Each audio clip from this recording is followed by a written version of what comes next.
mí ha sido un maravilloso, buen ejemplo de hombría y de virtud el del Santo Padre pidiendo que le dejen morir. Y que le dejen morir en su sitio, en su espacio. No quiere la clínica. Y yo me atrevo a decir, y creo que en esto hasta lo que voy a decir es un desafío al conocimiento, a la experiencia, a la versación teológica y filosófica de muchos, que todos los grandes hombres de la Iglesia de la Edad Media hasta lo presente, que nadie está obligado a utilizar medios extraordinarios para alargar la vida. De figura pequeña y movimientos pausados por los años, era frecuente observar a Luis Alberto Luna Tobar moviéndose entre la curia y la catedral, entre la catedral y la curia, casi siempre con alguien a su lado. Su paso no denotaba prisa, pero sí firmeza, y en cada instante de su vida pública estaba abierto a escuchar a todas las personas que requerían de su cobijo espiritual y de su voz, que como bálsamo calmaba las heridas que a todos, en un momento dado, las circunstancias de la propia vida se encargan de abrirnos.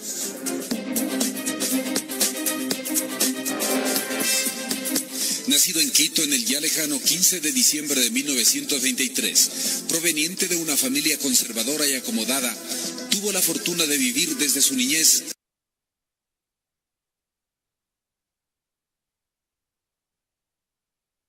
El sacerdocio apareció en su vida luego de una excursión con varios compañeros Boy Scout a la misión carmelitana de Sucumbíos. Tras vivir por cerca de 8 años en España, durante la Guerra Civil y la dictadura de Franco, fue ordenado sacerdote en la Cartuja de Miraflores de Burgos, el 25 de julio de 1946, a los 22 años de edad. A partir de 1954, fue llamado a dar clases en la Universidad Católica del Ecuador hasta 1968, cuando luego de haber ejercido varias veces los cargos de superior de los carmelitas en Quito y legado provincial en el Ecuador, fue llevado al gobierno general de la Orden del Carmen, en la capital de la cristiandad, en la ciudad de Roma. En 1977 fue designado obispo auxiliar del cardenal Pablo Muñoz Vega, arzobispo de Quito, dedicándose incansablemente al trabajo pastoral de conformidad con las directrices del Concilio Vaticano II, que tantos problemas ocasiona a las mentalidades católicas más tradicionales, enemigas del cambio. En 1981, el nuncio apostólico Vicente Farano le promovió al arzobispado de Cuenca, tras el fallecimiento de su titular, Manuel Serrano Abad.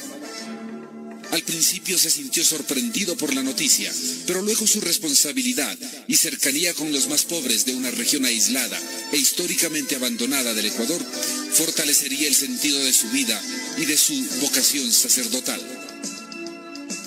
Durante su arzobispado en Cuenca, su trabajo fue sometido a duras pruebas, desde sus implacables decisiones por cortar el culto a la imaginería en los templos o en las procesiones religiosas, al delicado tema de la vidente del Cajas y el problema del deslizamiento de la Josefina, que durante un mes, en 1993, puso en jaque a la mismísima ciudad de Cuenca. Para nosotros esto ha sido, no tiempo, ha sido un infierno en realidad. Ya es un mes de agonía, que llega, que no llega, que tenemos que salir, que no salgamos. Ya quisiera ya que haya alguna, que tenga fin esto ya. Hemos presenciado que desde las 5 de la tarde, esto es hace aproximadamente 38 minutos, el agua comenzó a filtrar superando los bordillos del puente del Descanso. Han transcurrido ya 38 minutos y en algunos instantes más el agua que se filtra desde cada uno de los lados se cesará. Yo creo que nuestra misión debe ser valiente, de coraje, de esperanza. No podemos dejarnos vencer por un fenómeno que no estuvo en nuestro arbitrio ni fue culpa nuestra. Son cosas que quedan para el designio de Dios. Y de frente a Dios, que es Padre, nuestra actitud de hijos debe ser confiada, noble, valiente y serena. Emprendió no solo una tarea pastoral, sino también de reconstrucción y de asistencia social a los más pobres. A propósito de este evento, lo que sin duda marcó su vida, convirtiéndose poco a poco en una personalidad de talla latinoamericana con una fluida y directa palabra que incomodó a más de un poderoso en el país, incluyendo a miembros de la Iglesia. En 1998, al cumplir 78 años de edad, presentó su renuncia al arzobispado. El Papa no se atrevió a reemplazarlo dada su gran popularidad en todo el país, pero la cúpula eclesiástica ecuatoriana, que había caído en actos de tanta corrupción como la compra de segmentos devaluados de la deuda externa en Nueva York para canjearlos con bonos dólares en el Banco Central con grandes ganancias, presionaba su salida. No creo, como antes decía, que se pueda seguir dándole, manteniendo una vida falsa. Todos sabemos que Tito vivió un mes íntegro gobernando Yugoslavia muerto y Franco 17 días gobernando España muertos. ¿Y cuántos otros los han mantenido así? El mantener en cuidados intensivos, médicos del mundo, es un negocio. Dejó finalmente su espacio arzobispal, pero su vida de servicio continuó en Cuenca. No solo sus oficios religiosos, sino su colaboración intelectual fue más rica que nunca, convirtiéndose en una respetable voz de opinión nacional en medios escritos y desarrollando además en Ondas Azuayas, durante los primeros años del siglo XXI, un espacio de contacto con la comunidad junto a Fernando Vega en el programa Al Encuentro con la Sociedad. Fue llamado por el presidente Correa para integrar una de las varias comisiones especiales que han sido creadas durante su gobierno. En este caso, la Comisión de la Verdad, que ha investigado la violación de los derechos humanos en las últimas décadas, precisamente en el periodo democrático de fines del siglo XX.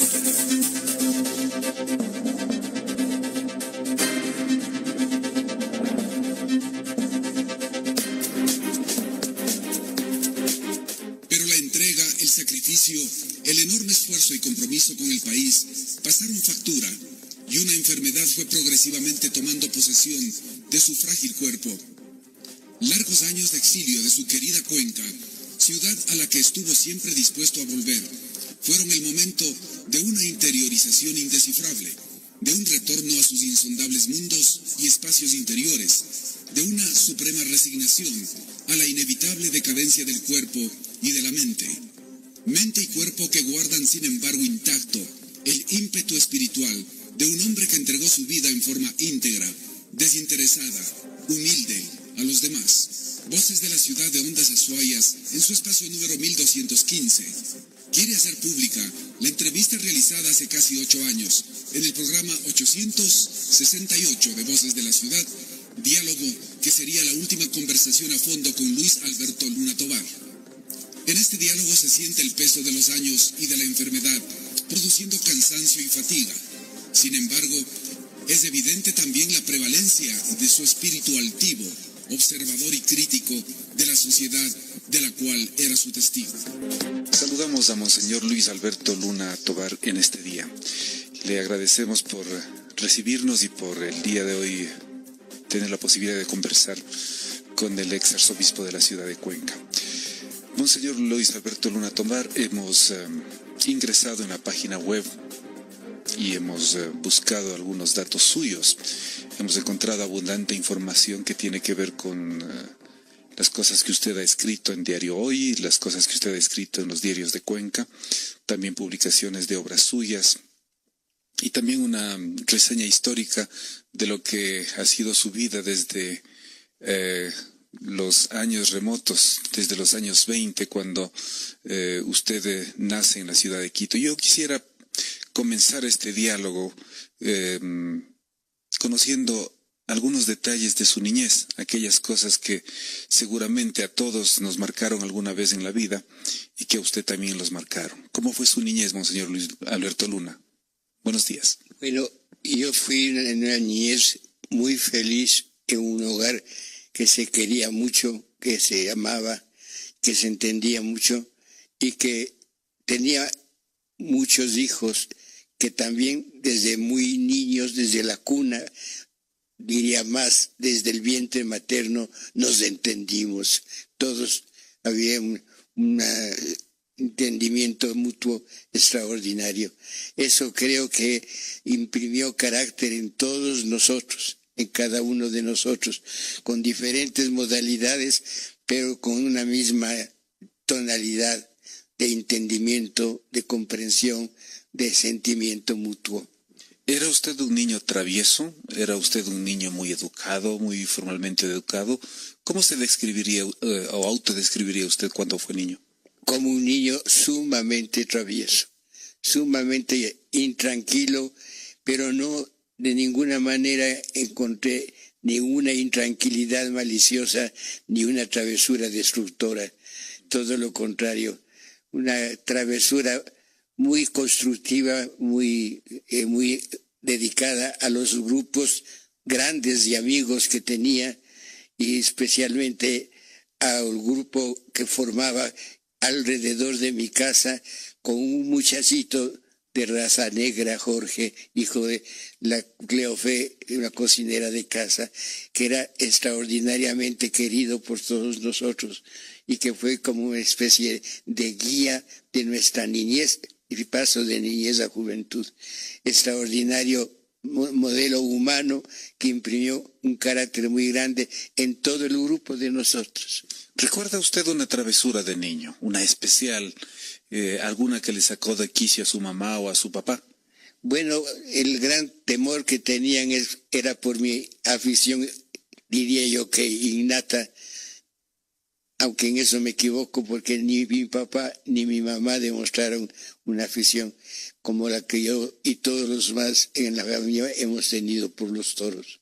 Usted era el séptimo de 13 hijos. Sí, y creo que fui el más aficionado a los toros, el más dedicado a ellos, el que más travesuras de esa clase hice. Usted toreó entonces de niño, usted enfrentó a novillos, a toretes.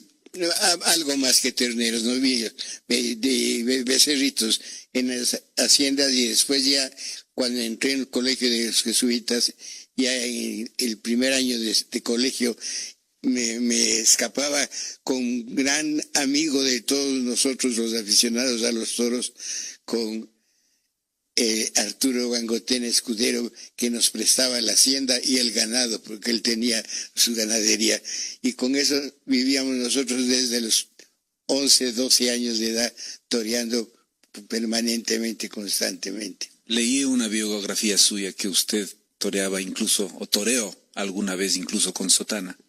Muchas veces en el día de travesura de mayor lo he hecho, ¿no? Ya como fraile, pues íbamos de paseo y había la posibilidad de un becerro que embestía, ahí estaba yo, no estaba tiempo para quitarme la sotana, me toreaba como con ella.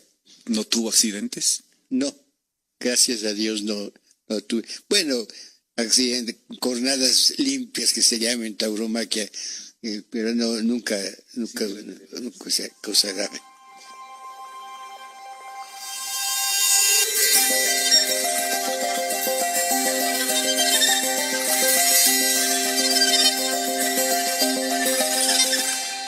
Era un señor obispo tan honesto, honorable.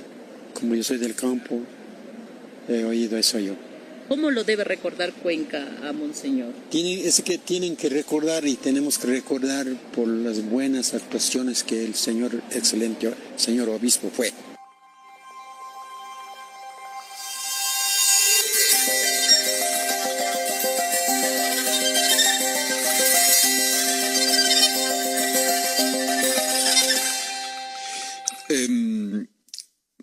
También hemos leído, hemos conocido que usted habría sido, digámoslo así, flechado por su vocación de sacerdote luego de una gira de scouts, luego de alguna expedición scout. Cuéntenos de cómo nace su vocación por ser sacerdote. Bueno, vocación sacerdotal, así básicamente sacerdotal, creo que la tuve desde muy niño, muy inclinado mucho a todo lo que fuera cosas de iglesia. Las encontraba compatibles con mi travesura, especialmente con la de los toros. Encontraba que no había oposición ninguna. ¿Cuál es la relación entre la vocación y los toros? Bueno, de un dominio de la bestia, de la fiera, de dominio de la tentación, de dominio del miedo. Es una inducción permanente a la liberación, la que da esta afición. Aunque uno crea que no, lo contrario, habiendo tenido sobre todo esa experiencia, nada más liberador que torear. Pero usted, cuando toreaba, usted no pensaba en el sacerdocio, solamente pensaba en dominar la fiera, como dice usted. Pero el sacerdocio, ¿cuándo ingresa a su mente, cuándo ingresa a su vida? Bueno, la primera tentación la tuve por afición a los hábitos distintos que llegaban a mi casa a visitar a mi familia, especialmente franciscanos, mercedarios. Había 2 o 3 padres sacerdotes muy notables que estaban con frecuencia consultando con mi papá, y entonces en la familia había esa afición, esa natural devoción por lo religioso. Pero como hábito, como tendencia ya definidamente religiosa, sacerdotal, comenzó después de un viaje, viaje muy lindo que hicimos todos los estudiantes que quisimos irnos al Oriente en esa época, más romántico que ahora. Sucumbíos, ¿no? Sucumbíos. Como Boy Scout. Como con los Boy Scouts del Colegio San Gabriel, la brigada a la que pertenecía del Colegio San Gabriel, y fuimos a Sucumbíos, al Oriente, entrando por Tulcán, llegamos hasta La Bonita. ¿Qué pasó allí, Monseñor Luna? Bueno, el encuentro con la selva y el encuentro con los misioneros fue lo que realmente me impresionó, lo que me encantó, lo que me atrajo, y determiné seguir esa vida. Y cuando usted regresa de este viaje con sus compañeros, posiblemente la inquietud estaba ya palpitando dentro de usted. ¿Les comunicó enseguida a sus padres o tuvo que esperar un tiempo hasta reafirmar esa idea? ¿Qué pasó? No les di tiempo a nada. Determiné, les dije, y como ya tenía mi amistad con los padres carmelitas, tenía hasta cierto punto arreglada mi fuga, ¿no? Ya ellos hablaron con mi papá y mi mamá y les convencieron de que debían darme con su bendición la amplitud de opinión para que viajara y para que ingresara al Carmelo con todo lo que eso significaba, porque los carmelitas desde el primer instante dijeron que ellos eran muy recientes en el Ecuador, no tenían colegios para formar, tenían que formarme fuera de aquí. Monseñor Luna, ¿a qué edad se dio este paso fundamental en su vida? 12 años y un poco más.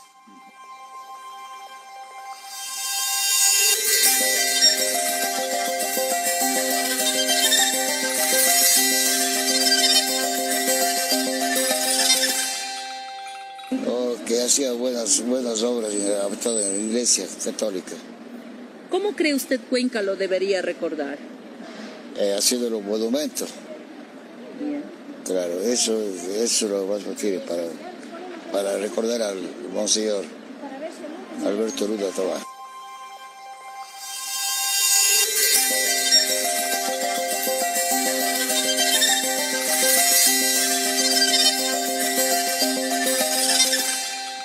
Luego, eso quiere decir que usted estaba ingresando en la etapa de la adolescencia en su vida. Sí.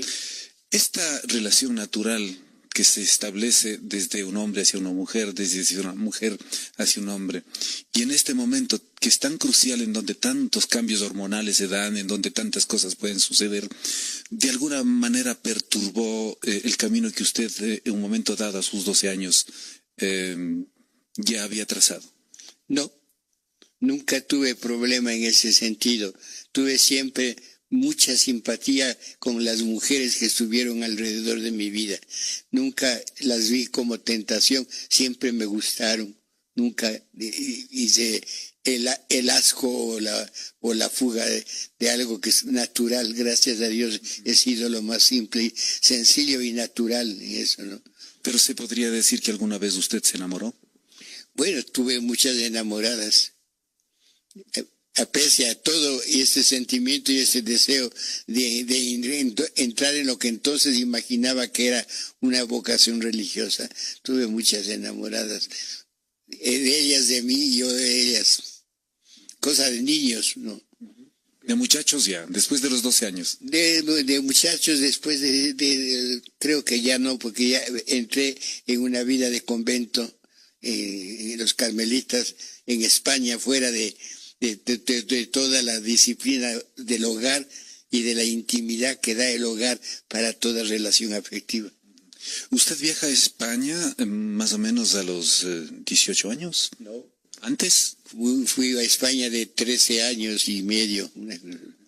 De 13 años. Entonces usted en España, si es que yo no relaciono mal las fechas, pudo vivir parte de la Guerra Civil Española y pudo vivir también buena parte del gobierno de Franco. Bueno, viví los finales de la Guerra Civil, ¿no? Yo llegué a España por Sevilla, entré por Andalucía y por Andalucía subí hasta Castilla y llegué a Burgos, en donde me quedé ya definitivamente decidido ser carmelita, ¿no? Porque los padres me llevaron todo el tiempo previo para que me decidiera, conociera todo lo que iba a vivir. Ese viaje a España se dio posiblemente en barco. En barco, en un barco italiano, Cristóbalo Colón, y llegué a las Canarias. España estaba en guerra.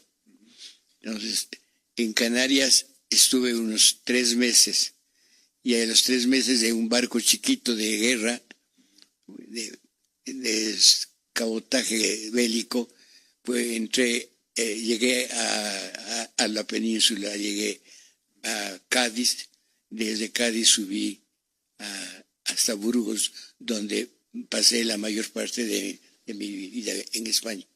¿Cómo era la España de la Guerra Civil? ¿Qué es lo que usted pudo ver? Terriblemente impresionante, bárbara, ¿no? Impresionante. Cosas duras yo no las presencié, no las vi, pero las consecuencias sí. Era un mundo en el que la gente vivía con mucha dificultad.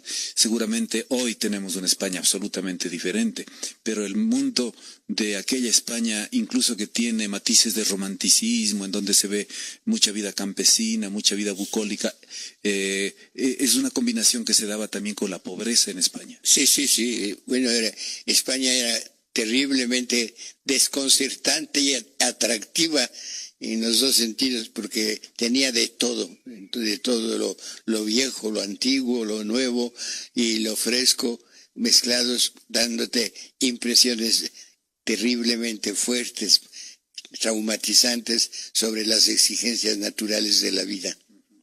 En ese tiempo, ¿usted alguna vez sintió también esta suerte de complejo de inferioridad que a veces solemos tener los sudamericanos, los latinoamericanos frente a Europa?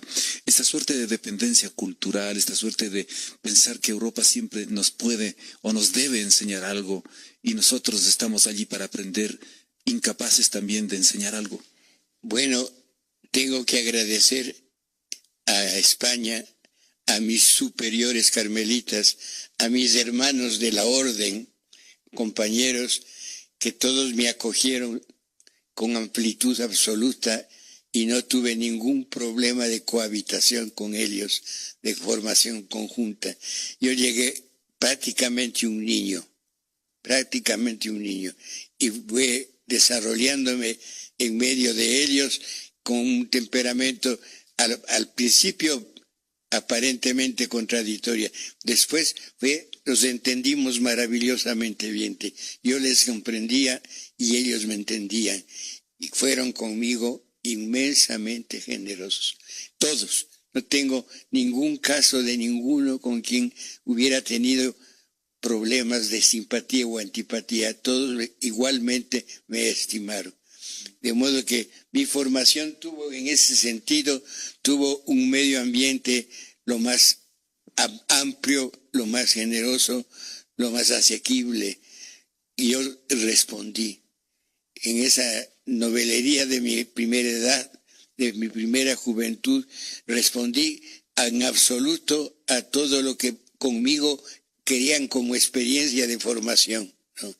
Me educaron, me formaron, me dieron todo lo que necesitaba para saber más, conocer más, para formarme más, y realmente no sé sino agradecer lo que fue conmigo la España y los españoles con quienes conviví 9 años.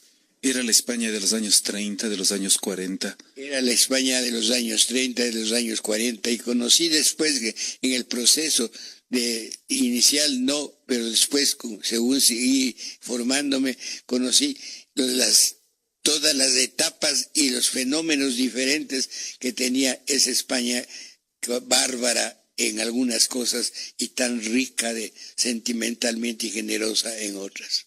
Las huellas de la vieja España, de la España medieval, de la España mudéjar, la discriminación hacia los moros, todavía se percibía, todavía persistía. Ya eso se ya había superado. Los moros estaban muy integrados con los españoles en todo. La guerra vivieron en los moros en España como si fuera su propia tierra. Ahí estuvieron en la caballería de franquista y en la guerra, los mandos de tierra. Igual, la morería ha sido muy incrustada en la hispanidad, y la hispanidad muy entregada a lo moro. Es muy difícil posiblemente resumir en pocas palabras la explicación de un absurdo como es una guerra, pero ¿usted tiene alguna reflexión, alguna explicación para el origen de esa guerra civil que usted parcialmente la vivió, conociéndola a España desde adentro? Hubo bárbaras injusticias que se trajeron la guerra, las injusticias que se vivían, ¿no?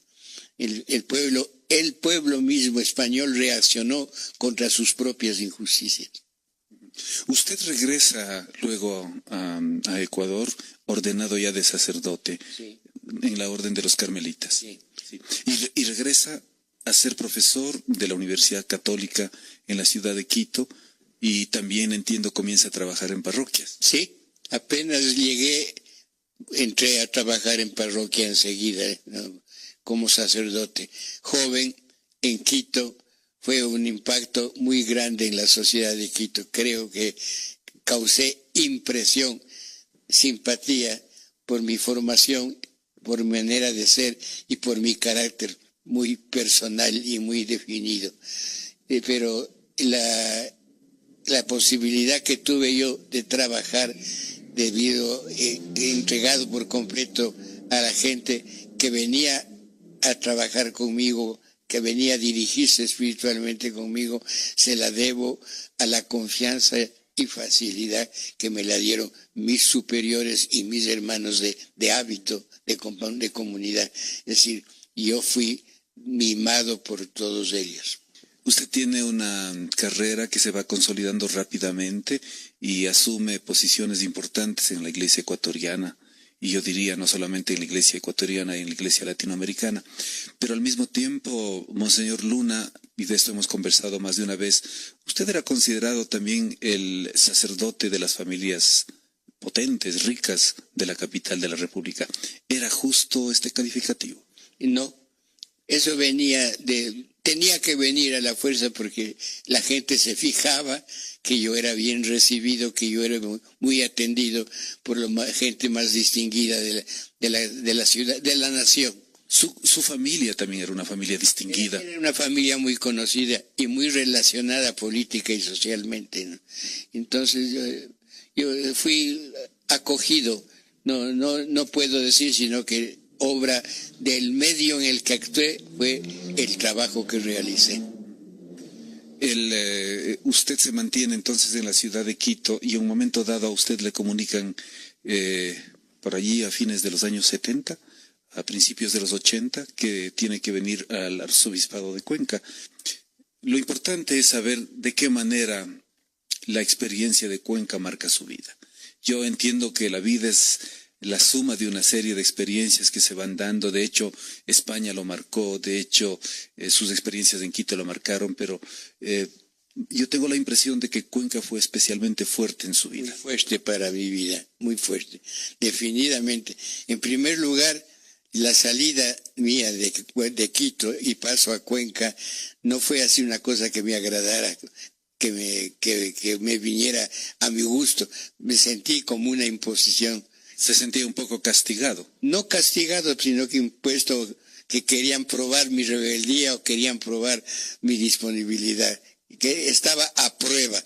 ¿Qué visión tenía usted de Cuenca para tener esa distancia? Era bueno, que era la ciudad más recia y exigente con el clero, con la vida de comunidad, y que venía por eso mismo aquí a ver si podía tener el dominio de la gente de Cuenca que había tenido de la gente de Quito, ¿no? Entonces yo vine dispuesto a todo, vine a trabajar, pero vine con cierta disposición negativa. ¿Vino usted con la perspectiva de regresar después de 4 años, de regresar pronto? Nunca pensé en el regreso, eso sinceramente dije, ¿no? Una vez que salí de ahí, todo el mundo me decía, volverás de cardenal. Entonces, nunca lo pensé, nunca lo creí, nunca ni como tentación la tuve en la cabeza, ¿no? Pensé que Cuenca era mi destino y así resultó. ¿Cómo afianza su presencia en la ciudad de Cuenca un obispo como usted, un arzobispo como usted, que de alguna manera trae ideas que sacuden un poco las estructuras, los cimientos de esta sociedad, de una ciudad profundamente conservadora, muy religiosa, pero conservadora también en el sentido político, una sociedad muy discriminadora en los años 60, 70, 80 inclusive, una ciudad de difícil manejo con una personalidad que los propios cuencanos a veces tenemos que hacernos un autoexamen, con algo de hipocresía, con algo de no saber decir las cosas de frente, con una actitud a veces de hablar a las espaldas de los otros. ¿Cómo asume usted este gran desafío que es integrarse en una sociedad con estas características? Pues yo le quiero decir que en mi opinión fue siempre la contraria. Yo me quedé impresionado de la ductilidad del pueblo cuencano, de la sociedad cuencana, no de la alta comunidad cuencana. Ella era férreamente endurecida en sus poderes, en sus caprichos.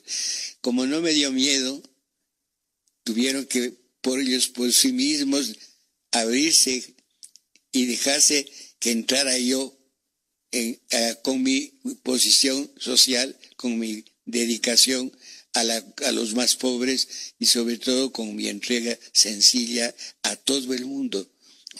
Y eso creo que les conquistó. Es decir, que esos valores de la gente más humilde son los que ayudan a moldear su personalidad como sacerdote y como persona. Absolutamente. Eso no, que en mi vida sacerdotal el impacto de la gente cuencana, la más sencilla, es realmente fundamental, ¿no?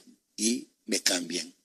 Monseñor, usted aquí en la ciudad de Cuenca tuvo algunos episodios que probablemente le dieron más de un dolor de cabeza en su manejo. Por ejemplo, el tema relacionado con la Virgen del Cajas, con las apariciones o la supuesta mediación que hacía una muchacha cuencana a la Santísima Virgen. Usted tuvo en este episodio, recuerdo yo, una actitud cautelosa, se nombró una comisión de investigación, pero finalmente ya viéndole a distancia este episodio, ¿qué opinión tiene de él?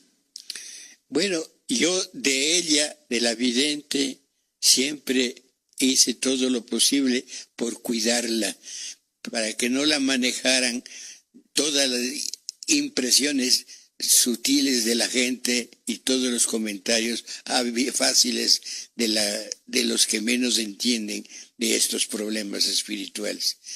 Yo, con un gran respeto a ella, que ella lo ha manifestado siempre, contra la opinión de algunos que pensaban que yo tenía una abierta oposición, con un gran respeto a ella que hice fue defenderla de todo el manejo social que se quería hacer con ella. ¿No? Y ella podía ser manipulada y de hecho fue manipulada en algunos casos por algunas personas. Habían intereses económicos en el entorno, no de ella, sino en su entorno. Yo creo que puede haber habido.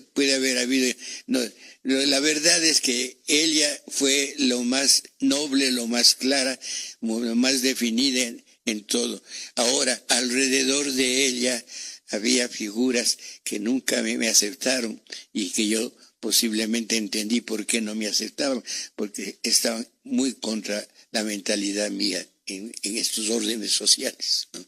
Ahora, en términos teológicos, en la visión de un pastor de la iglesia, además con la experiencia suya, ¿cómo se explica este hecho, Monseñor Luna? Pues se explica como algo muy natural, son reacciones naturales que acontecen con todas las generaciones y con todas las sociedades en todas las épocas, ¿no? Hay gente de una gran libertad de espíritu y hay otra gente que se esclaviza a lo espiritual y hace de eso un mito. Y ahí vienen todas las extravagancias y las violencias y sobre todo las injusticias.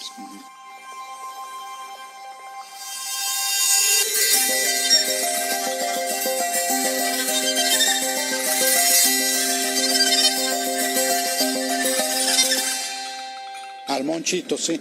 ¿Ya qué le recuerda de él? Un hombre bondadoso, carismático, comprometido con los problemas sociales para resolverlos con el amor de Dios. ¿Cuál es el mayor legado que deja Monseñor a Cuenca? Bueno, hay muchos legados, pero el mayor de todos es habernos enseñado a los cuencanos que practicar el cristianismo es una entrega a los pobres. ¿Cómo debería recordar Cuenca, Monseñor? Con mucho cariño, con mucho amor.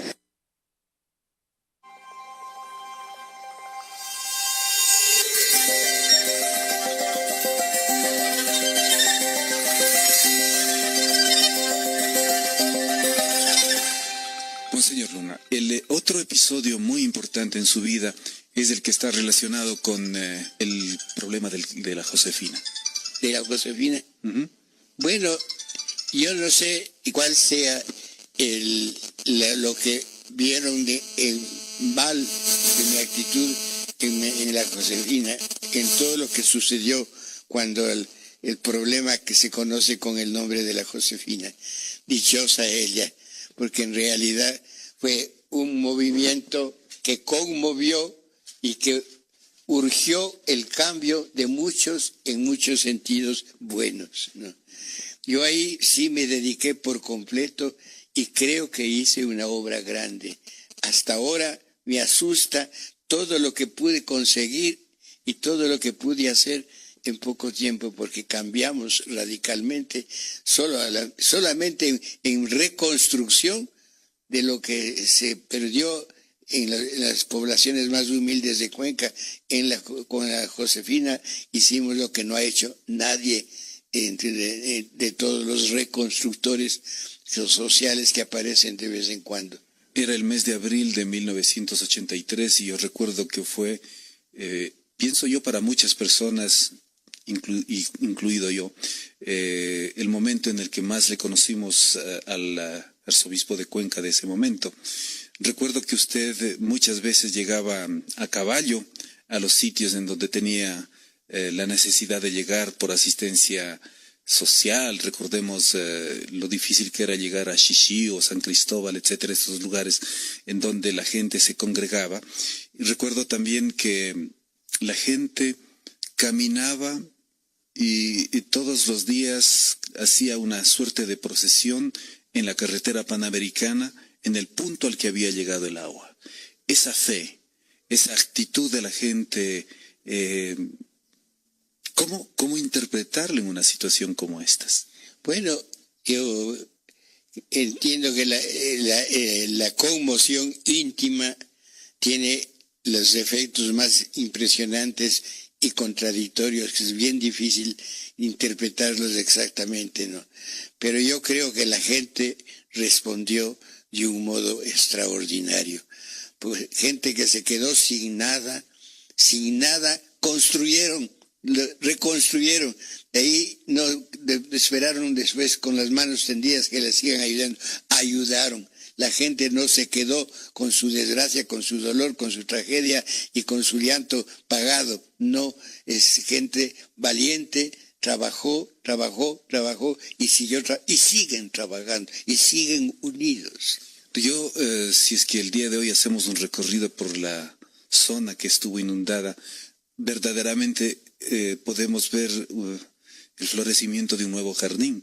Es una zona totalmente reconstruida y las huellas de esa tragedia prácticamente han desaparecido. ¿Esas huellas de la tragedia han desaparecido también en las personas? Sí, en la mayoría. Gracias a Dios en la mayoría.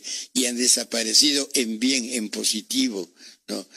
Porque es gente que sigue enfrentando todo tipo de dolor y haciendo comunidad, entendiéndose entre gente sufrida. Ya no, el sufrimiento no establece categorías sociales de división, sino todo lo contrario, les une. La gente está más unida que nunca, más asociada y se puede trabajar en cualquier cosa que se les proponga, enseguida hay disponibilidad. Monseñor Luis Alberto Luna, luego de la Josefina, su arzobispado continuó. Llegaron quizás los años finales. Usted, de hecho, ha escrito algunas obras, algunos libros, pero ha tenido también un rol sumamente importante en la opinión pública en general. Usted ingresó con su opinión a ser parte, poco a poco diría yo, incluso de la vida política ecuatoriana. Bueno, creo que sí. No soy necio, no soy absurdo como para no concederme nada. Creo que sí hice un gran impacto social escribiendo en los periódicos, ¿no? Mis editoriales en los distintos periódicos de la nación, pues creo que sí han causado una reacción muy positiva en el orden político y social. Ha sido usted siempre considerado como una referencia moral en el país, y esto no lo digo porque usted esté aquí de frente conversando conmigo, simplemente eso es evidente. Usted ha sido llamado a las más altas comisiones, ha sido convocado cuando ha habido que resolver problemas, grandes conflictos, ha sido incluso alguna vez, usted me contó, tentado a ser candidato a la presidencia de la República. Bueno, varias veces me han propuesto. Yo me he reído. He dicho, están proponiéndole algo a un incapaz. Y me siento incapaz de la presidencia de la República simplemente porque no es mi destino y estoy seguro que me traicionaba a mí mismo aceptando la candidatura. ¿No son compatibles el sacerdocio y que es una guía espiritual, es una guía moral, con una guía o un liderazgo político? Hay una diferencia muy grande entre el liderazgo político y el liderazgo social íntimo del sacerdocio. El del sacerdocio tiene un destino, es toda la persona humana global y toda la comunidad global. Los otros liderazgos tienen características peculiares por tal orden, por tal posibilidad, por tal inclinación. El sacerdocio es inmensamente exigente e inmensamente generoso. Lo que uno le da a lo que uno recibe del sacerdocio es realmente impagable. ¿Usted quiere decir que uno recibe del sacerdocio mucho más de lo que uno da? Muchísimo más, sin comparación. Lo que yo puedo decir, que cuántas veces me he dicho, tal vez sea feo que le diga, bueno, ¿cómo pude hacer tal cosa? ¿Cómo pude llegar a tal cosa? Llegué. ¿Cómo pude? No sé, llegué. Pero llegué con la ayuda de la gente, con la ayuda de la opinión, con todo lo que realmente se concentraba en darme la libertad de hablar, de hacer, de moverme, de predicar y de dirigirme a todo el mundo con la misma franqueza, sin ocultar absolutamente nada. ¿Alguna vez no sé si ahora también inclusive usted se sintió parte de una línea de pensamiento que entiendo yo arranca en el Concilio Vaticano II o deriva del Concilio Vaticano II y que es encarnado por, entre otros, Leonardo Boff en Brasil, que es el de la teología de la liberación. Bueno, con Leonardo he tenido una amistad íntima muy grande y la tengo, ¿no? Y realmente Leonardo es de lo más grandioso que ha tenido la mentalidad latinoamericana y sobre todo el servicio social religioso en Latinoamérica. No pertenezco al partido político que auspicia la candidatura o la vigencia del dominio de Bob como cabecilla político de América. No, soy un admirador de ese hombre valioso que ha hecho la teología de la fraternidad, la ha hecho como punto de partida para llegar a la teología de la comunidad. Él es uno de los sacerdotes, es uno de los curas, y lo digo con todo el respeto, que en cierta manera asume el adoptar otras herramientas de trabajo que van más allá de lo espiritual. No sé, se me viene a la mente también Fernando Lugo en este caso, ¿no es cierto? ¿Usted es crítico con Fernando Lugo por su decisión? Soy crítico por algunas cosas que él ha hecho, ¿no? Pero es un hombre que ha trabajado mucho por lo que él estimó que era su vocación. ¿Qué opina usted de aquellos curas que en un momento dado tomaron las armas? Camilo Torres, por ejemplo. La violencia enajena. Yo creo que las armas nunca dan nada positivo. La violencia enajena. Y los que tomaron las armas se equivocaron.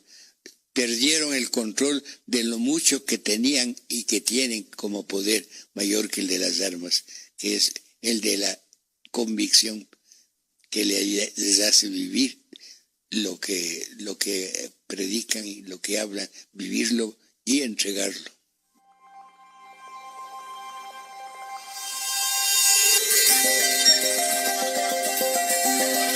Claro, mi amigo, profesor mío de ¿cómo se llama? De Derecho Romano en la Universidad de la SUAY. ¿Qué recuerda de él? Era muy amigo mío. Él se llama Alberto, yo también me llamo Alberto. El abrazo yo me llamo Alberto Batiño. Amigo muy íntimo mío, me da pena por mi trabajo no ir a verle, pero voy a hacer unas veces para ir a visitarlo. ¿Cuál cree usted es el mayor legado de Monseñor para Cuenca? Muchos recuerdos. Muy amigo. Perdona que llore por mi amigo. En Cuenca hizo grandes labores, especialmente con los campesinos. ¿Cómo cree usted Cuenca le debe recordar a Monseñor? Por su amabilidad, por las luchas sociales, que tuvo mucho que ver aquí en la SUAY. Él siempre estaba con la cárcel desprotegida. De ese recuerdo de él.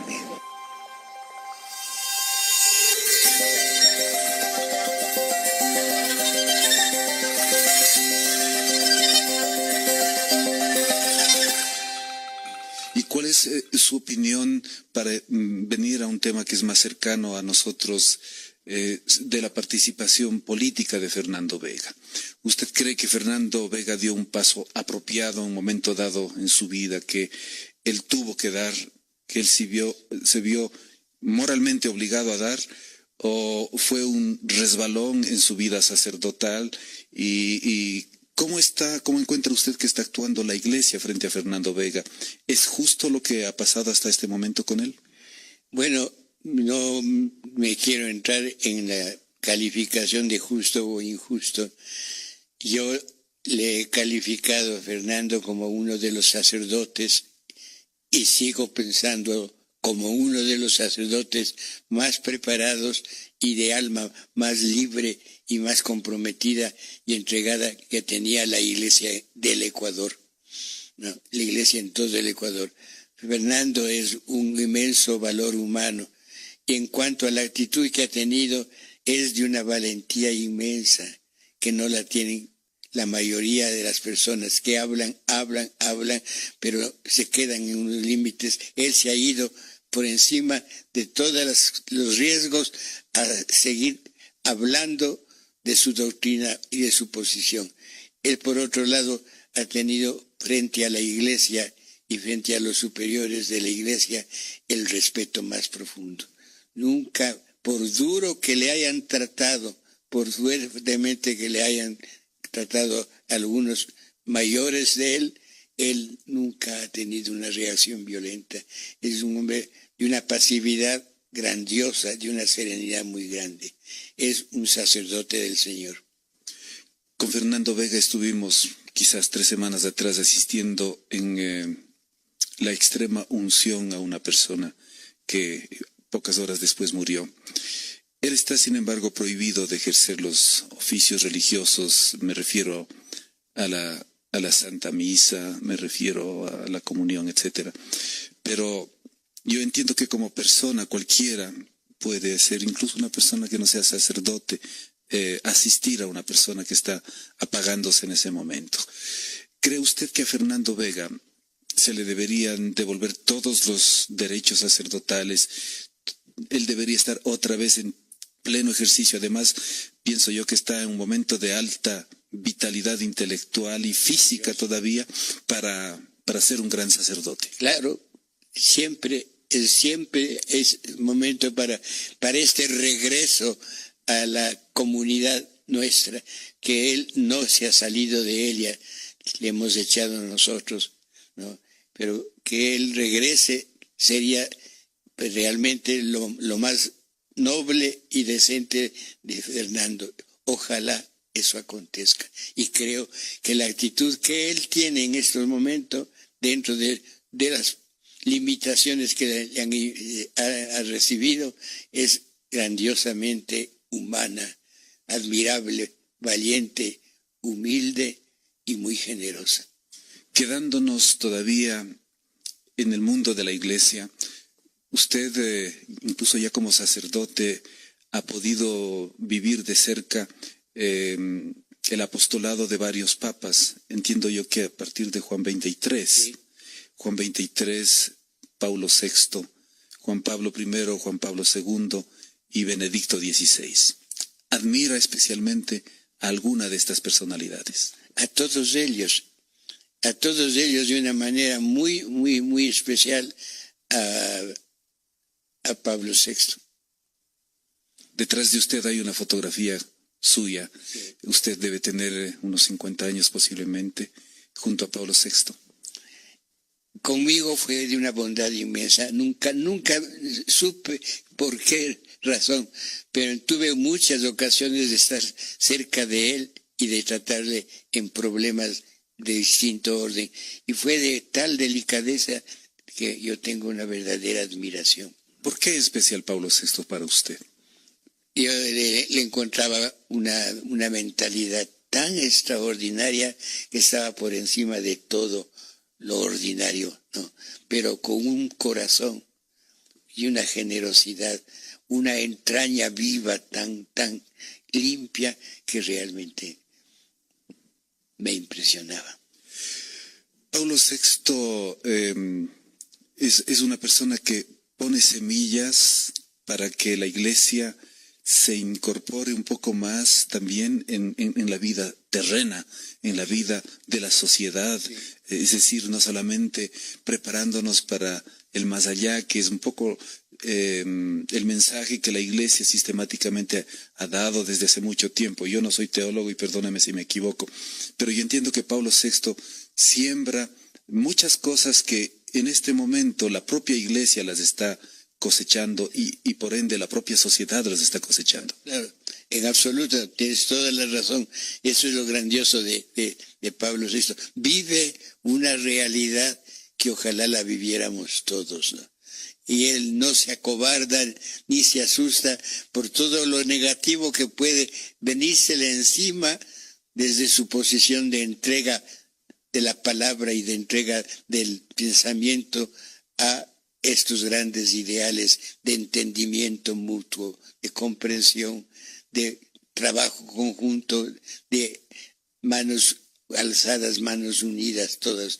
Ese hombre es hombre libre. ¿Tiene usted, Monseñor Luis Alberto Luna, cuestionamientos francos, claros, contra su institución o hacia su institución? Por ejemplo, Jesús decía que debemos vivir en humildad y en pobreza. La Iglesia no es especialmente humilde muchas veces, y menos todavía pobre en algunos lugares del mundo. ¿Qué debe cambiar en la Iglesia para que la Iglesia sea una institución más cercana a la comunidad? Bueno, la misma Iglesia lo ha sentido. Y si uno examina la posición de la Iglesia en este momento, hasta el último de los pontífices que tenemos, todos, absolutamente todos, tienen una directa relación con la realidad, con el momento, que es impresionante, ¿no? Yo creo que hay un gran avance en la actitud del episcopado, del papado, del pontificado. Lo que sí acontece y no lo vemos es que el gran problema de los papas es su mirada sobre todo el mundo. El papa está viendo todo lo que acontece en todo el mundo y todo entra donde él. No, entonces, que ese hombre mantenga absoluta libertad de opinión y absoluta libertad de acción y absoluta decisión en su pensamiento de guía de la Iglesia, eso sí que es valiente y exige que todos le apoyemos y que todos le brindemos nuestro respaldo. Es hombre a quien se le debe seguir, ¿no? Y ayudar. ¿Usted mantiene algún dolor escondido frente al Papa Ratzinger, a Benedicto XVI? Recuerdo que en los años 80 Benedicto XVI le sancionó a su amigo, a Leonardo Boff. Sí, pero considero que lo que el Papa tiene que haber pasado para tomar esa decisión tiene que haber sido muy, muy fuerte. Recuerde usted que en ese momento no era Papa, me parece, tenía una alta función en la jerarquía de la Iglesia, ¿no? Era de los consejeros, como conocedor de toda la teología europea, era un hombre cuya opinión era un voto en Roma. Pero en esos años 80 la Iglesia tenía temores de que el comunismo, el socialismo eche raíces en América Latina. Es decir, ¿por qué llegar a silenciar a una persona que es quizás el castigo mayor que se le puede dar a una persona que reflexiona y que opina? Es realmente algo muy duro, que por otro lado dicen los que están muy cerca de estos problemas, que se ve tan diferente el problema desde arriba que es imposible que los que estamos más abajo comprendamos todo lo que tiene que pasar y por dónde tiene que salirse en sus decisiones un hombre que tiene la responsabilidad de un papa. El problema entonces, eso que pudo haberse despertado hacia el Papa, hacia el sacerdote Ratzinger de ese momento, hoy Papa Benedicto XVI, está completamente superado desde su lado. Sí, completamente. Yo creo que él dominó mucho su espíritu, fue muy generoso en dominarse, en vencerse y en entregar a la Iglesia un talento extraordinario.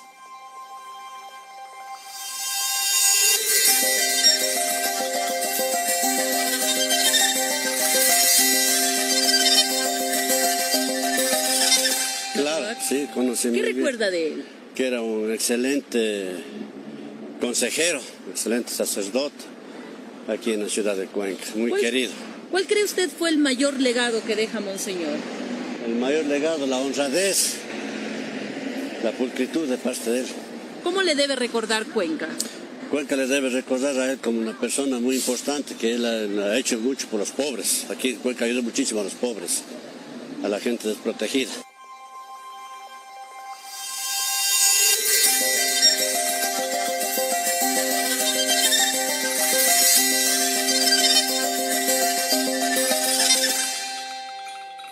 ¿Ha sido usted un hombre que ha acumulado resentimientos y que no ha sabido liberarse? ¿Hay alguno que lo ha incomodado a lo largo de su vida? Bueno, yo sí creo que he sido y soy generoso, ¿no? no guardo ningún resentimiento con nadie, con nada, ¿no?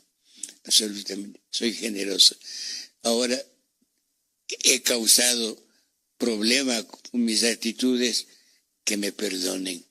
Pero lo que sí les digo es que nunca he querido salirme con mi capricho o ofender a alguien en cualquiera de las actitudes que yo he tomado. No, he sido siempre un hombre dominado por la ilusión de verle a Cristo en el mundo.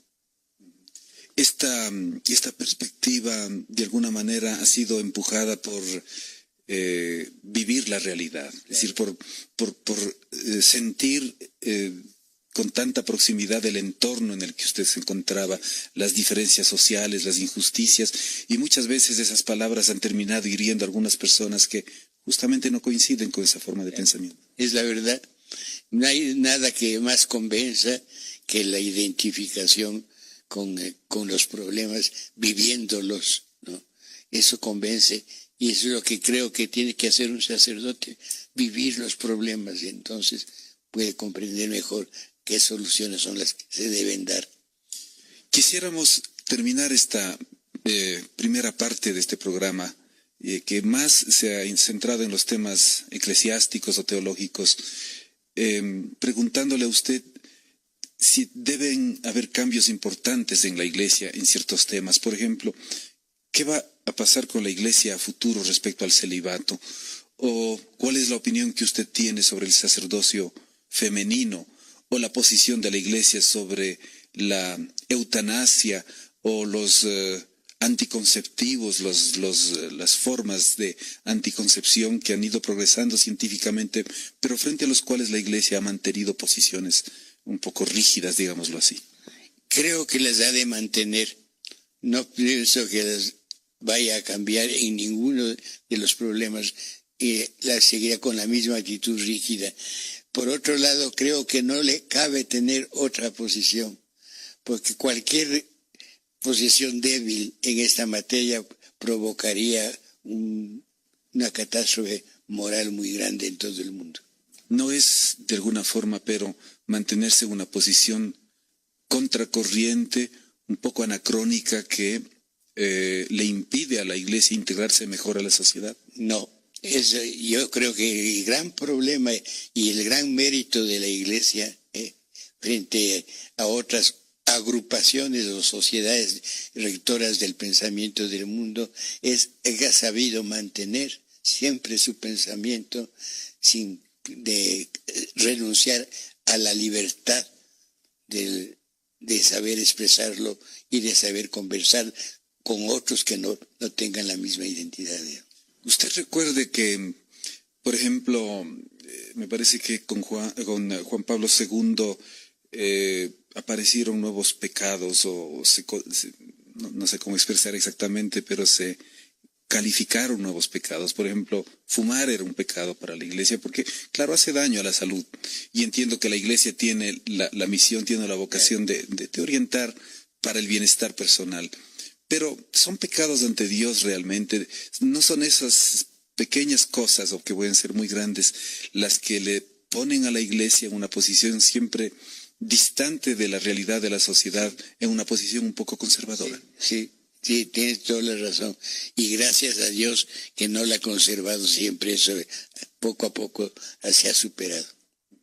Monseñor Luis Alberto Luna, vamos a pasar a un momento de pausa e inmediatamente vamos a ingresar en otra faceta de su vida, que es su relación con la vida política y sobre todo su visión con la que ha sido este país, el mundo político de este país en los últimos años. Pero antes de pasar a la pausa comercial, Monseñor, queremos invitarle a escuchar las respuestas que hemos recogido en las calles de la ciudad de Cuenca a dos preguntas que hemos planteado en Voces de la Ciudad de Ondas Azuayas.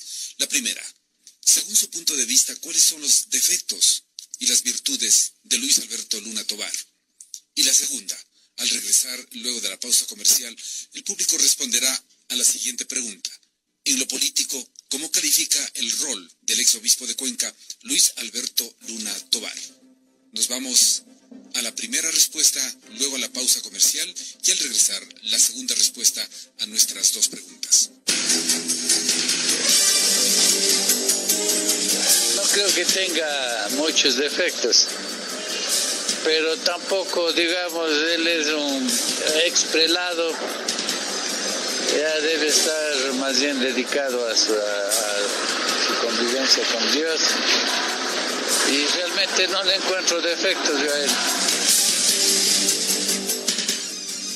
Bueno, como todos los seres humanos, el ser humano por naturaleza tiene sus virtudes, sus cualidades, y también puede tener sus defectos. Es algo inherente, digamos, al ser humano. Se le encuentra un ser humano completamente perfecto. Bueno, Monseñor tiene, según mi parecer, muchísimas virtudes. Un hombre completamente dedicado al bienestar de las demás personas, un hombre sencillo, asequible, de una gran preparación, un cristiano auténtico. Yo creo que resumiría en eso. Una persona íntegra, 1, 2, me parece que convencido de un proyecto de iglesia diferente. 3, un compromiso con la gente, con los más necesitados, y un político valiente. Las virtudes de Luis Alberto Luna Tovar. Primero, es un buen sacerdote, fue un buen sacerdote, sigue siendo un buen sacerdote y espero que sea un buen sacerdote. Como arzobispo de Cuenca, muy bueno. El defecto se mete en todo lo que no debe estar, como la parte política, no debe la religión mezclarse con la política. Y eso es uno de los serios problemas por los cuales las cosas no salen bien, porque los puntos de vista de un religioso y de un político son completamente diferentes. Esa es la cosa. De lo que conozco, fue una magnífica persona, no inclinado hacia la parte de los gobiernos, sino realmente hacia el beneficio social por todos. Es un personaje destacado dentro de la política y dentro de lo que es la ciudad de Cuenca, o sea, que ha hecho muchas obras dentro de carácter religioso y también de carácter social, ¿no? Y es un hombre muy recordado aquí por toda la ciudadanía del centro y fuera de la urbe. Yo le califico de una manera positiva. Sí, de una manera positiva le califico yo. Bueno, yo creo que ha sido uno de los máximos representantes que hemos tenido aquí a nivel de la Iglesia Católica en nuestra provincia de La Suay. Pues la presencia de él estuvo muy marcada dentro del aspecto netamente humanitario y lógicamente como pastor de la Iglesia. Desde que terminó su ejercicio de función, pues lamentablemente no hemos tenido la presencia de un obispo como lo ha sido.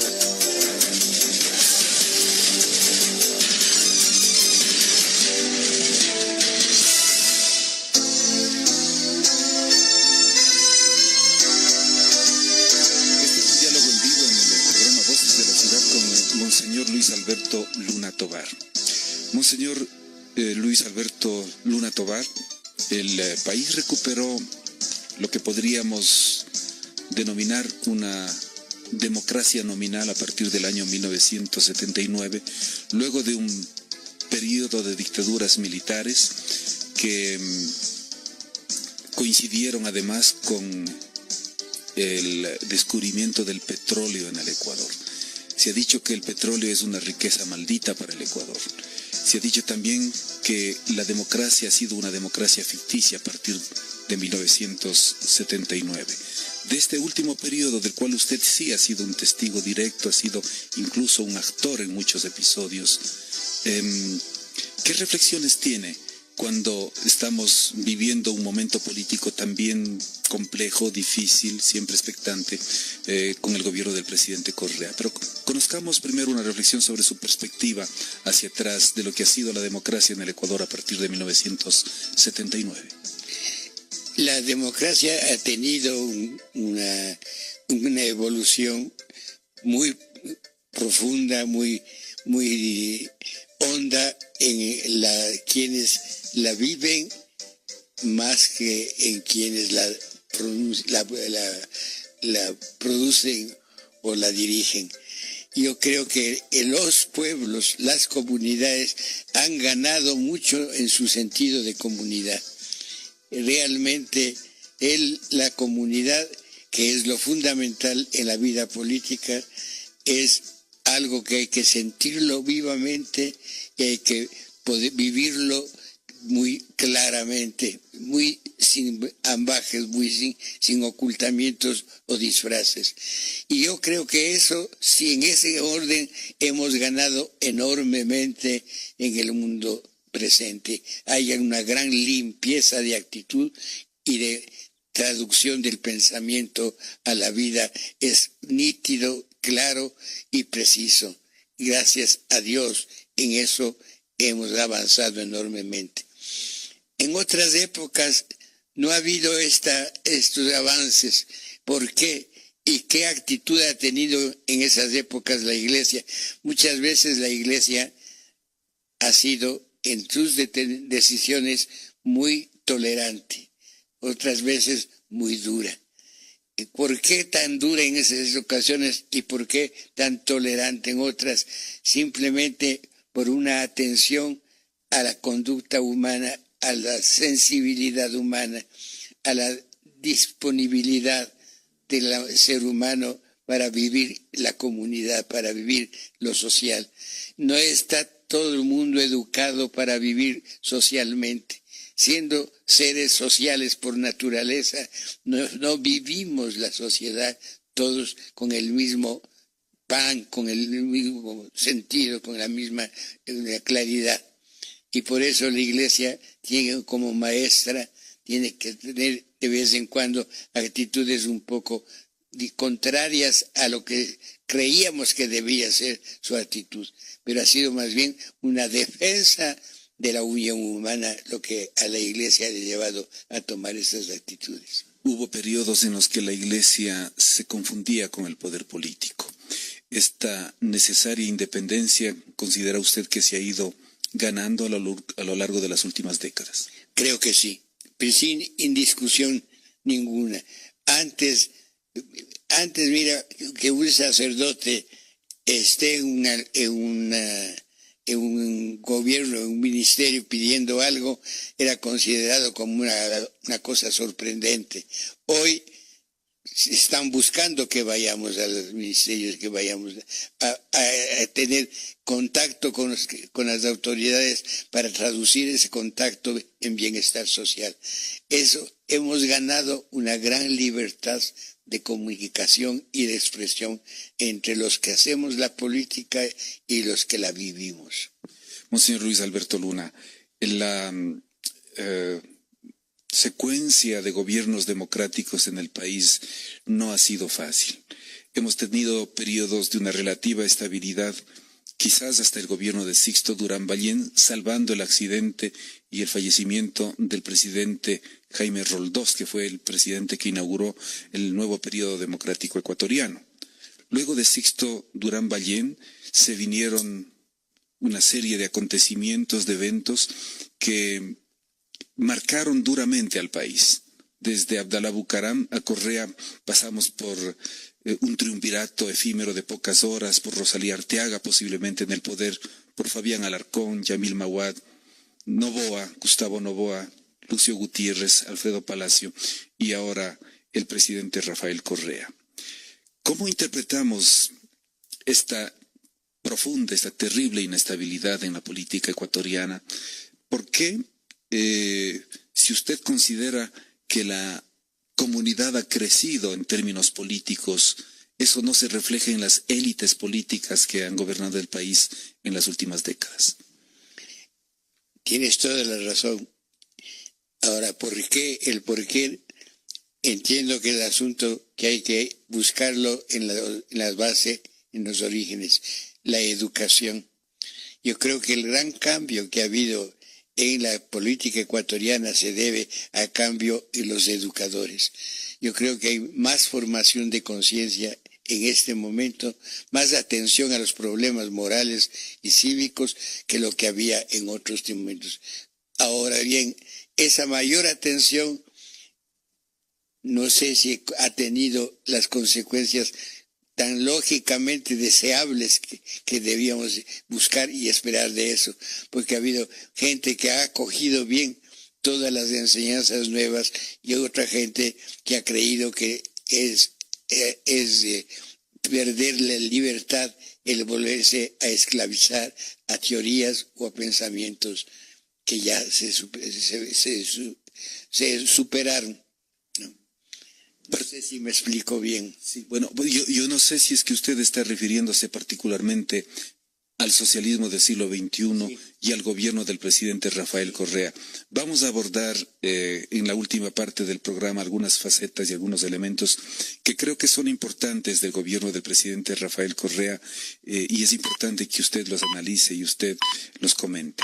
Pero antes de llegar a este punto, yo le preguntaba, ¿por qué estas élites políticas no son capaces de catalizar esos cambios que la sociedad sí ha dado desde su punto de vista? Mejor organización, siempre usted ha dicho, ha encontrado pulcritud de espíritu y de alma en las bases sociales. ¿Por qué las élites no actúan de la misma manera? ¿Por qué además la sociedad sigue cayendo sistemáticamente en la misma cáscara de banana que plantean los políticos, votando por ellos, eligiéndoles para ser en el corto plazo defraudados? El por qué, no sé si acierte a decir, encontrar el origen, el porqué de todo esto, pero realmente que hay un cambio en la posición nuestra, de los que vivimos la política, frente a las que hacen la política, que yo creo que eso es lo que produce esta reacción del momento. Vivimos la política más intensamente, mucha más gente y más grupos que lo que en otra época existían e hicieron la política del país. Hoy la política la hace todo el mundo. Todo el mundo está llamado a opinar y todo el mundo tiene posibilidad de opinar y todo el mundo tiene posibilidad de pensar libremente y de decir libremente lo que piensa. Pero antes el decir era producido por fuerza mayor, por un capital emotivo mucho más fuerte que causaba la inmediata sujeción de las multitudes y la inmediata unidad de los dirigentes. Esa madurez se refleja entonces en una suerte de estabilidad social, de expectativa social más serena frente a lo que el poder político puede hacer actualmente. Sin ninguna duda. Yo creo que estamos en un muy buen momento en cuanto a un análisis de las reacciones comunitarias, en un muy buen momento. Es lástima que se deje pasar esta ocasión y que dejemos que perdamos la fuerza que debemos tener los que tenemos el privilegio de pensar y de poder decirlo, esa fuerza que debemos tener en la comunidad. Recuerdo que cuando Abdalá Bucaram disputaba la presidencia de la República, mucha gente reflexionaba más o menos de esta manera. Ya estamos fregados o estamos jodidos, decía la gente. Quisiera saber cómo observa usted el tema de la credibilidad de los políticos y la relación con su sociedad.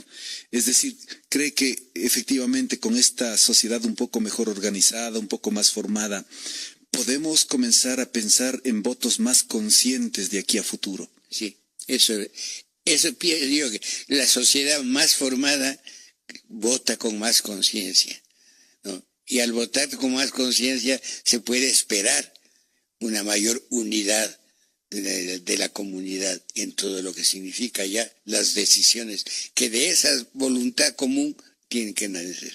¿Quiere decir esto que es mucho más grave hoy que hace 10 años defraudarle a la sociedad? Absolutamente. Es terriblemente grande lo que se había alcanzado como poder social.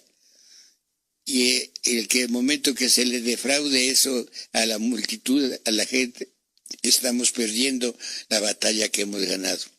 Hablaba usted hace un momento de que no estábamos ya en el punto de probar fórmulas políticas caducas y de que posiblemente, concretamente ya, y estas son palabras mías, no suyas, pero así lo entiendo, el gobierno nacional ha comenzado en cierta manera a defraudar a la gente, que no está haciendo exactamente lo que prometió, que está creando un clima de tensiones sociales, de inestabilidad interior que puede llevarnos a situaciones un poco más complejas. ¿Usted coincide con esta observación? Coincido en absoluto con lo que acabas de decir. Absoluto. Estamos dañando lo que hemos ganado. Estamos perdiendo lo que habíamos obtenido. Nuestra actitud en este momento está echando a perder todo el gran poder social que se había obtenido hasta este momento. ¿Cuánto tiene que ver en esto la virulencia del discurso del presidente Correa y la igualmente virulenta respuesta de la prensa? Absolutamente de acuerdo. Tanto la prensa como el presidente Correa están en una actitud realmente demasiado violenta. ¿Qué deberíamos hacer, Monseñor Luna, siendo dos actores fundamentales de la sociedad? Control control de todos nosotros en todo lo que estamos haciendo. ¿Un autocontrol o un control por medio de instrumentos legales? Bueno, el instrumentar el control puede causar choque entre los controlados y el poder. Pero yo creo que hay que buscar la solución para realmente este gran problema al que hemos llegado. Monseñor Luna, el presidente de la República ha tomado decisiones complejas en los últimos días. Refirámonos, por ejemplo, a la separación del ministro de Relaciones Exteriores, Van der Falconi, a las marcadas distancias con Alberto Acosta y a la reconstitución de un proyecto que uno todavía no acaba de entender por qué se desarmó en cuanto a su visión, a su filosofía, el proyecto de las contribuciones para dejar bajo tierra el petróleo. ¿Cómo observa? ¿Usted encuentra que hay coherencia en el presidente Correa en estos últimos episodios, frescos episodios políticos? No hay coherencia, ¿no? Y no entiendo por qué, porque talento le sobra al presidente, pero yo no sé qué es ahí, qué es lo que le apasiona, qué es lo que le lleva a mantener la conducta que tiene. Ha sido muy duro con gente que ha sido incluso constructora de su visión política, como Acosta y Van der Falconi. Y algunos de ellos han dicho que algo que ha molestado mucho al presidente de la República es que podrían haber presiones de grandes transnacionales petroleras que podrían estar debilitando esta posición original que acogió el presidente y que fue, según Falconi y según Acosta, que fue una propuesta que vino antes incluso del gobierno del presidente Correa, la de mantener el petróleo bajo tierra. Bueno, se queda uno con el secreto o con la duda, pero es terrible. Es terrible y es lo que ha desmoronado últimamente de modo sorprendente a todo el mundo. Todo el mundo ha sentido la salida de Van der Falconi y de Alberto Acosta. Están impresionados. Hemos perdido una fuerza. El presidente, ¿usted cree que los círculos del poder le debilitan al presidente? No es hora de cualificar o de tildar de cromáticamente a los círculos de poder en este momento, pero se ha manejado la teoría de que hay siempre un círculo del entorno de los presidentes de la República que le impiden ver la realidad, a pesar de que el presidente de la República es un hombre que viaja mucho, que tiene mucho contacto con la sociedad, pero el presidente ha dejado de ver realmente la realidad del país. Sí, algo hay que en este momento estamos perdiendo la fuerza que habíamos conseguido. ¿Puede el presidente prescindir en este proceso social de sectores como los indígenas, las comunidades organizadas, los profesores, los universitarios, las universidades para su proyecto político y a partir de sus fustigaciones en las cadenas de radio y televisión de los sábados o en sus abruptas interrupciones de los programas de televisión, imponer su agenda. Yo creo que está haciéndose un daño muy grande el presidente a sí mismo y lo que más interesa, haciéndole a la nación un grave daño.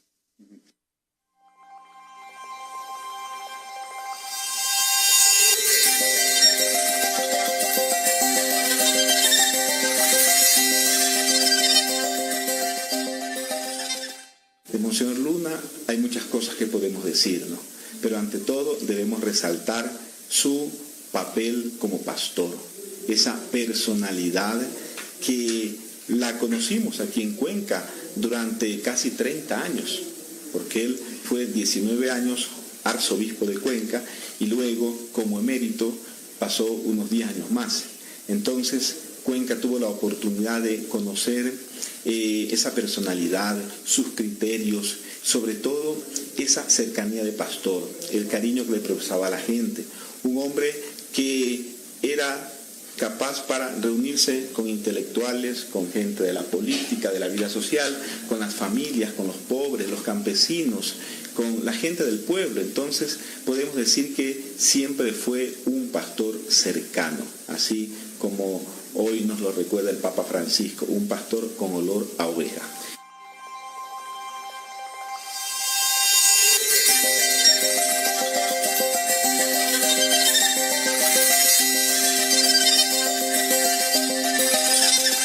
¿Qué opina usted del gasto económico que ha hecho este gobierno en términos de promoción de las acciones del gobierno y de la presencia mediática del presidente en los medios de comunicación? Exagerado, un pecado de lujuria política. El presidente de la República y su gobierno han tenido la fuerza con la expectativa que crearon al inicio para combatir la corrupción en el país. Si analizamos los últimos informes de Transparencia Internacional, en lugar de mejorar la situación de la lucha contra la corrupción en el Ecuador, hemos bajado de nivel. ¿Cree usted que se está haciendo lo suficiente? Pues no. Yo creo que es gravísimo la situación en la que estamos y a la que vamos, y hay que luchar para, de todas maneras, unirnos para cortar esto. Monseñor Luna, el tema de la violencia que afecta al Ecuador y el tema de la violencia que afecta a la ciudad de Cuenca es algo también tremendamente preocupante. Hay crímenes atroces a los cuales al parecer nos vamos acostumbrando o se van convirtiendo parte de la agenda periodística de cada día de los medios de comunicación, no solamente en el país.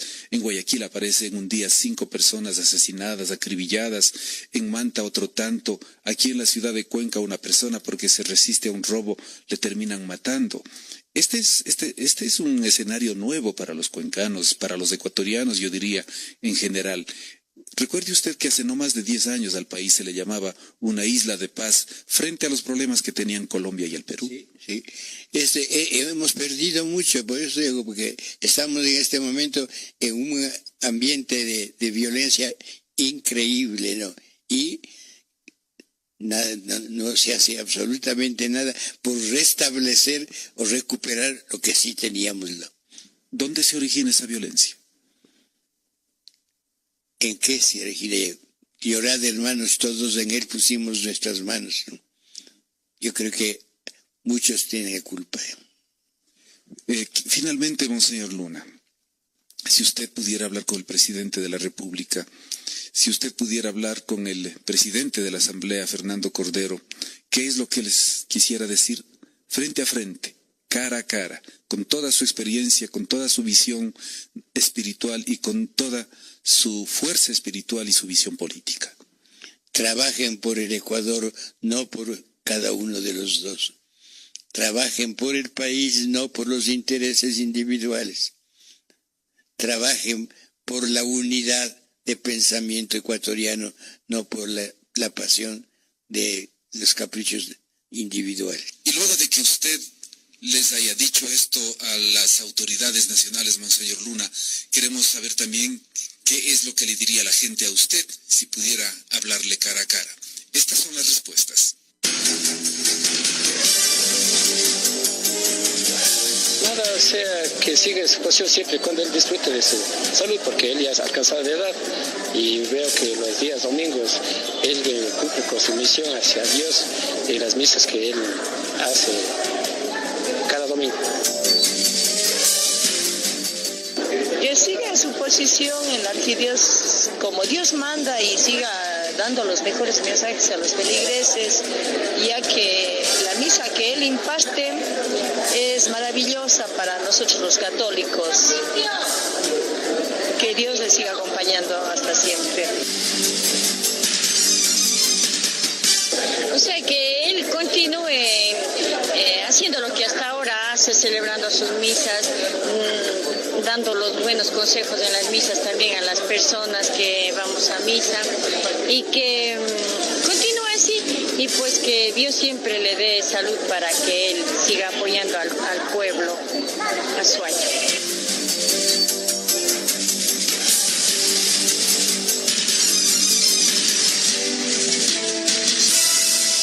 Y a la sociedad cuencana, a esta sociedad que tanto ha cambiado en los últimos 20 años.